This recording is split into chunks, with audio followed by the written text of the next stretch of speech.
What's going on, guys? It is Andrew here, and welcome to this little trailer breakdown slash information video slash let's just talk about Stranded Deep. Before I even get into anything, I'm going to really quickly play the trailer so you guys can be kind of refreshed about what I'm talking about. You guys can see the hype yourselves. So here we go. Here's the trailer.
Alright, so before I give any of my personal opinions on the game, on the trailer, and let you know my thoughts on it, I'm going to read a few things from the website. First of all, their features column, it says, infinite procedurally generated terrains and biomes. No two games will ever be the same. So for example, if I'm playing this on YouTube, you're playing it yourself, or maybe you have another YouTuber you watch as well, all three of those save files will be completely different. The game is procedurally generated. All of the islands will always look different. The islands will be in different spots. The underwater loot will always be in different spots. The on-island loot will always be in different spots. So that's really awesome. Anytime you fire up the game, you have a totally different experience. You're starting to see this trend now where all these open world survival games are starting to do this procedurally generated terrain and biomes because it makes the game have way more replayability.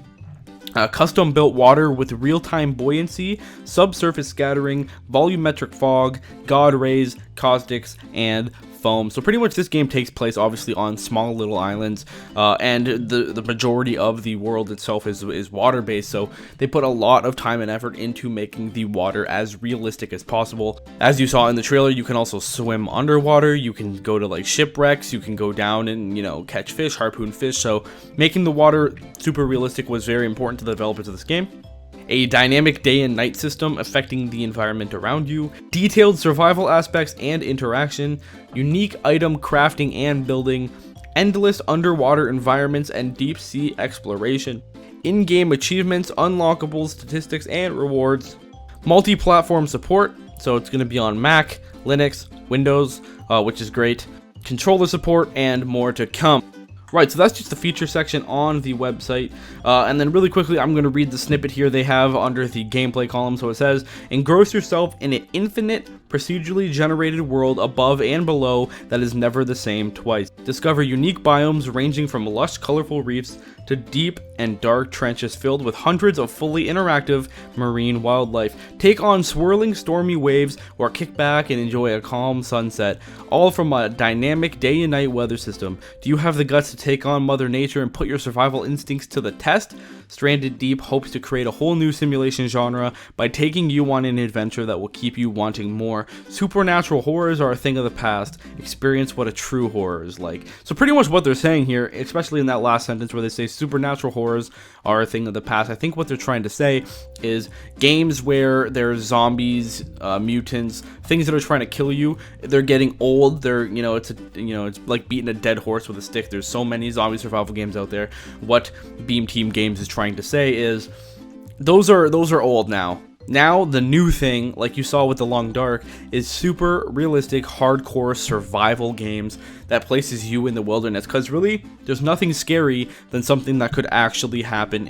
Scarier, because really there's nothing scarier than something that could actually happen in real life. We know there's not going to be a zombie apocalypse. We know vampires aren't real. We know mutants aren't gonna come from radiation places like Chernobyl and start taking over the world, but it is possible that you could be stuck out in an extreme climate like The Long Dark, where it's taking place in northern Canada, or Stranded Deep, where it takes place on a deserted island, and you need to survive using your environment, using your fishing skills, swimming, fruit, using the environment around you, just survival based skills, which is why I'm starting to love this new trend of survival games that are coming. Now, the health system in this game is calorie based, and there's a stamina system, which is amazing. If you guys watched my video back, I made of the forest saying updates that the forest needs to have. I said that they need to have a calorie based system and a hydration system, which this game does have. All of these like super hardcore realistic survival games will have these really in-depth survival systems where you're constantly needing to balance. It's almost like the realistic version of The Sims. You know, whether if you're eating, now all of a sudden you're dehydrated and need to get water, and as you're spending time getting water, now all of a sudden it's nighttime, you need to build a fire, and it's constantly, you know, a battle of what do I need to do to survive? Do I do this or do I do this? Resource management is a big thing. You can only carry a few things at a time in this game. There's no backpacks or anything like that, so you need to be very, very strategic on what you're carrying with you, whether or not you're going to take a weapon to fight off, you know, sharks, or who knows what other types of you know, marine wildlife there may be. There may be, you know, stingray or eels or anything. There's a lot of pretty scary things in the ocean, guys.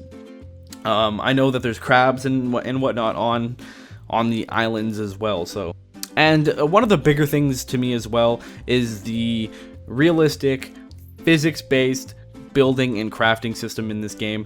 This game pretty much does not have a user interface or a UI, so pretty much everything is done on screen by dragging, you know, a stick to this place, dragging a stick on top of it, and then building a building on your own. Opposed to a lot of games where it's select a blueprint, put it here, get the resources, build it. Also, if you look at the picture I'll have up on screen right now, the buildings in this game are much more realistic than other games. I hate to keep bringing up the forest, but for example, the forest has cabins and lots of other pretty unrealistic things. Like if I was on a, you know, deserted island, I wouldn't be building a cabin that would look realistic to like a cabin you would see like a cottage or something near like a lake. Whereas in this game, it's like a little hut built with sticks and leaves, and its main purpose is to keep you off the ground so you're not getting bit by, you know, snakes or scorpions or crabs.